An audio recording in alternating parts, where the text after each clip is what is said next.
Hello everyone, haleem చేయడం పెద్ద process, చాలా కష్టం అనుకుంటారు కదండి. ఇంట్లో చేస్తే అంత కష్టపడి టేస్ట్ వస్తుందో లేదో, పిస్తా హౌస్ టేస్ట్ అని చాలా మంది అసలు ట్రై చేయరు కదా. బట్ నేను చూపించినట్టు ఒక్కసారి అయితే చికెన్ హలీం మీరు ఇంట్లో ట్రై చేయండి. మీకు పిస్తా హౌస్లో తింటే ఫ్లేవర్ ఎంత బాగుంటుంది, ఇంకా అంతకన్నా మించి ఫ్లేవర్ వస్తుందండి. ఎందుకంటే ఇంట్లో మనం యాడ్ చేస్తే కొంచెం ఎక్కువ ఇంగ్రీడియంట్స్, చాలా క్వాలిటీ యాడ్ చేస్తాం కాబట్టి బయట టేస్ట్ కన్నా ఇంకా బాగుంటుందండి. మీరు బయట ఒక కప్పు తింటే ఇంట్లో అయితే 2 కప్పులు తినేస్తారు. అంత టేస్టీగా వచ్చిందండి చికెన్ హలీం అనేది.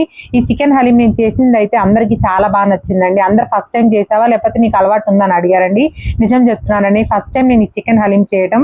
అండ్ నేను ఎప్పుడు చికెన్ హలీం తినలేదు. ఎందుకంటే అది ఎలా ఉంటుందో, దాంట్లో ఏమి వేస్తారో, అది సాఫ్ట్గా ఉంటుందేమో, చికెన్ అలా స్మాష్ చేస్తే ఎలా ఉంటుందని చాలా డౌట్స్తో నేను అసలు చికెన్ హలీమే తినేదాన్ని కాదు.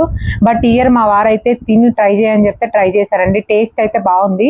హలీం కొంచెం బయట కాస్ట్ ఎక్కువే కదండి. సో ఇంట్లో ఎక్కువ మంది ఉన్నప్పుడు చికెన్ హలీం తీసుకొస్తే అందరూ ఏదో లైట్గా టేస్టే చేస్తారు కానీ పొట్ట నిండా హాయిగా అయితే ఎవరు తినరండి నాకు తెలిసినంత వరకు అయితే. ఇంట్లో కనుక మీరు చికెన్ హలీం అనేది చేసి పెట్టండి, అందరు ఇంట్లో తృప్తిగా అయితే తినేస్తారు. అంత టేస్టీగా వస్తుంది.